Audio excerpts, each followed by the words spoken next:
आम ओडिया मानकर प्रिय अरुआ भात डालमा आउ ता सहित टिके जदि खटा ହେଇଗଲା ताहेले तो पूरा जमिब।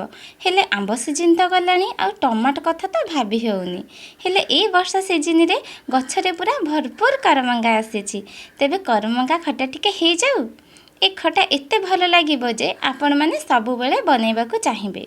नमस्कार मु अनुसया आपण मानकु स्वागत करूची रोसई विथि अनुसया रे। तेबे चलंतु देखिनबा आजिर रेसिपी। ताहेले करमंगा खटा पई फास्ट हमको करमंगा दरकार। तो एठी मु 7टी करमंगा नेइची। काटिबा आगरु प्रथमे धोईकी काटिबे। एबे देखंतु करमंगार सबु धार को आउ दुई पट साइड को मु एमिति भलो भाबे काटि नेउची। एबे एमिति करमंगा को स्टार भली काटि नेउची। तो आपण माने चाहिले जे कोनोसी शेप देई परिबे। पूरा स्टार भली देखा जाउची ना। ताहेले एबे चलंतु खट्टा बनेइबा पई कोन सब नेइची देखिनबा। तो एठी मु 10 रु 12 टी भृषंग पत्र नेइछि। जीरा आउ सुखिला लंका को भाजी के गुंड करी नेइथिली। पाखा पाखी 1.5 चामच हेबो। एठी मु 1 इंच अदा को एमिति छेची नेइथिली एवं 2 चामच रिफाइन तेल नेइछि। सोरसो तेल नेबे नाही। हाफ चामच हळदी गुंड, 1 चामच काश्मीरी रेड चिली कलर भी बहुत भला आसीबो।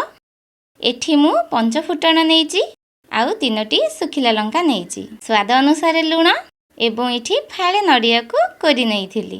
तो एठी मु खट्टा पई 150 ग्राम रो चीनी नेइछि। आपण माने चाहिले गुड़ भी नेइ परिए। तेबे चलंतु स्टार्ट करिबा। प्रथमे मु गोटे कड़ाई नेइछि। एबे एथिरे 2 चामच तेल देई दोउछि।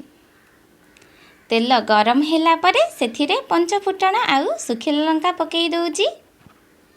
तो देखि पारुथिबे फुटण एबे भलो भाबे फुटी जाईछि। एबे एथिरे भृषंग पत्र पकेई दोउछि। भृषंग पत्र आपण माने पकेइबे भलो वासना आसीबो। एबे 1 चामच अदा छेचा को पकेई दोउछि एवं भलो भाबे भाजी नबा। तो मने रखिथिबे अदा को एमिति छेची कि नेबे, कदापि बाटी की नेबेनी। एबे देखंतु अदा हमर भाजी हेई गलानी।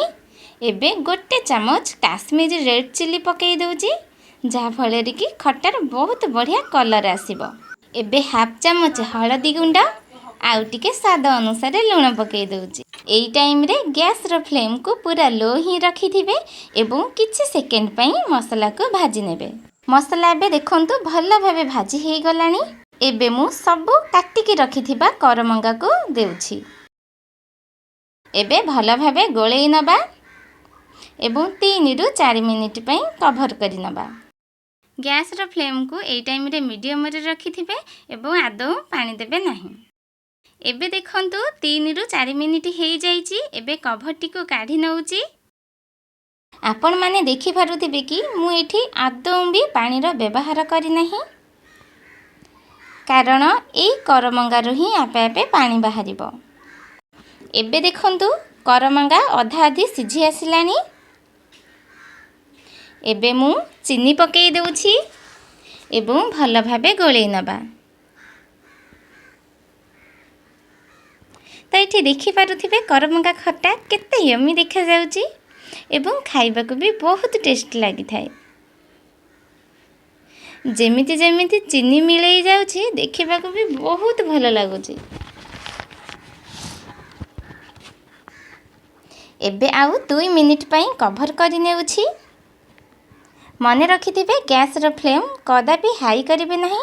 सबु बेले एमिति लो मीडियम फ्लेम रे ही रखिथिबे।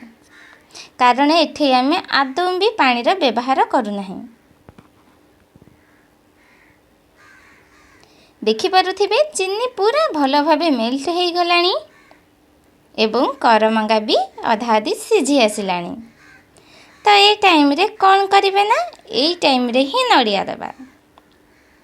तो एठी मु फाळे नडिया को एमिति कोरी नेइथिली। एबे पकेई देबी। नडिया देले खट्टार बहुत बढ़िया टेस्ट आसी थाए एवं खाइबा को भी बहुत भलो लागि थाए। अरुआ भात सहित एक खट्टा खाइबे देखिबे बहुत भलो लागिबो। आपण माने जे कोनोसी ओसा व्रत रे भी एक खट्टा खाइ परिबे। आपण माने देखि पारुथिबे बिना पियाज रसुण रे भी ए खटा बहुत ही भल हेबो।